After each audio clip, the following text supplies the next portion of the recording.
সুপ্রিয় দর্শক মণ্ডলী, সালাম এবং শুভেচ্ছা নেবেন।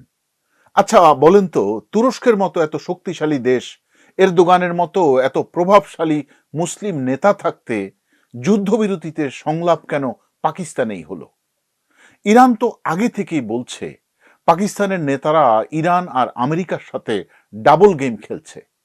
তাহলে ইরান কেন সংলাপের জন্য পাকিস্তানকে বিশ্বাস করলো?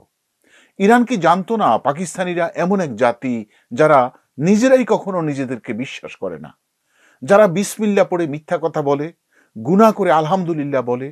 সেখানে ইরান কোন দুঃখে পাকিস্তানের মধ্যস্থতায় সাড়া দিল? এখানে পাকিস্তান কি মধ্যস্থতাকারী ছিল নাকি আলোচনার জন্য সুযোগ করে দিয়েছিল? ইরান তো ভালো করেই জানে পাকিস্তান এখন আমেরিকার 1 নম্বর দালাল। আমেরিকার পুরনো দালাল সৌদি আরবের সাথে পাকিস্তানের হানিমুন পিরিয়ড চলছে। প্রধানমন্ত্রী শাহবাজ শরীফকে তো পাকিস্তানিরাই বগবাজ শরীফ নামে ডাকে।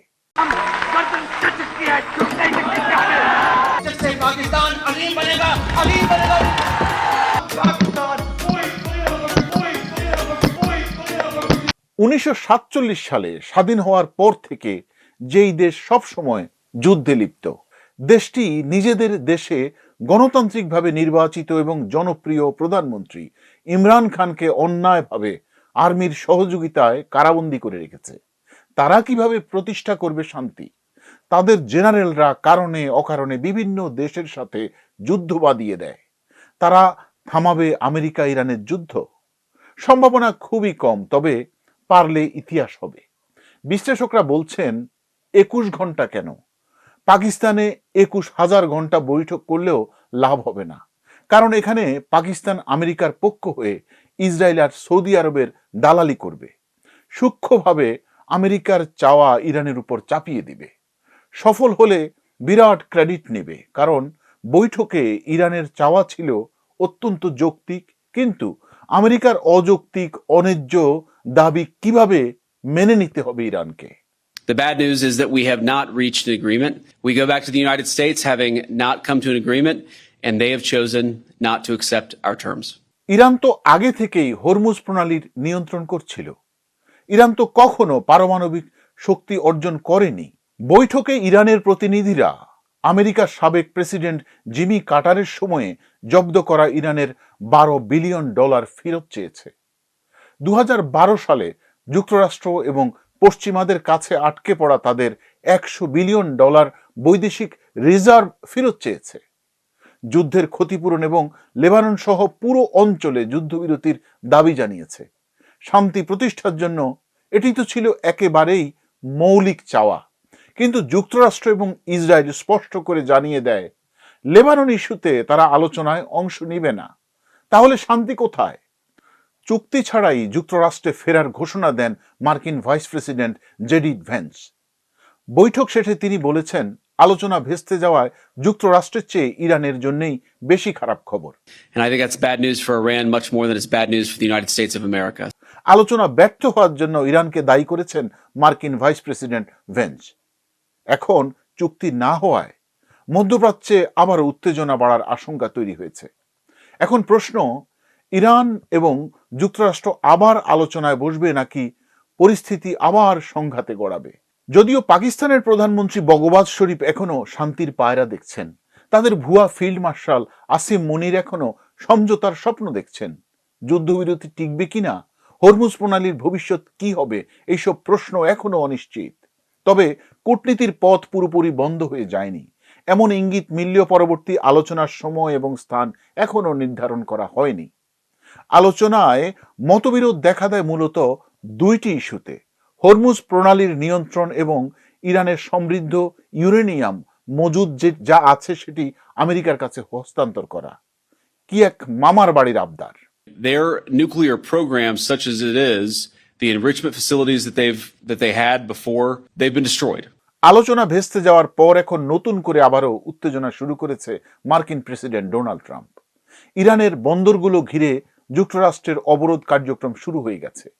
ইরানের বন্দর অবরোধে অংশ নিয়েছে 15টিরও বেশি মার্কিন যুদ্ধজাহাজ। তিনি সতর্ক করে বলেছেন, ইরানের হামলাকারী জাহাজ যদি যুক্তরাষ্ট্রের নৌ অবরোধের কাছাকাছি আসে তাহলে সেগুলোকে ধ্বংস করে দেয়া হবে।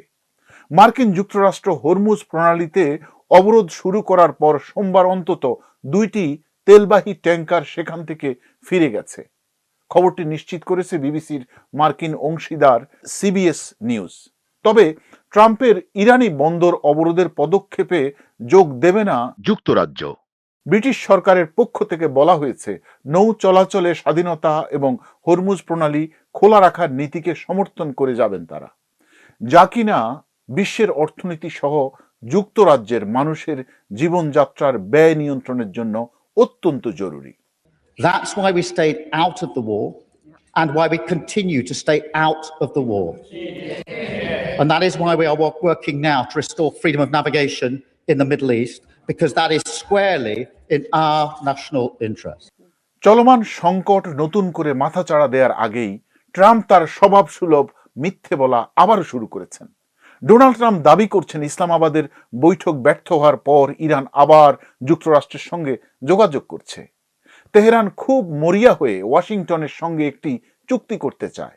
আবার তিনি তার নিজের পক্ষে নিজেই বলছেন, মার্কিন অবরোধের মূল লক্ষ্য হলো বিশ্বকে ব্ল্যাকমেইল এবং চাঁদাবাজি করা থেকে ইরানকে বিরত রাখা।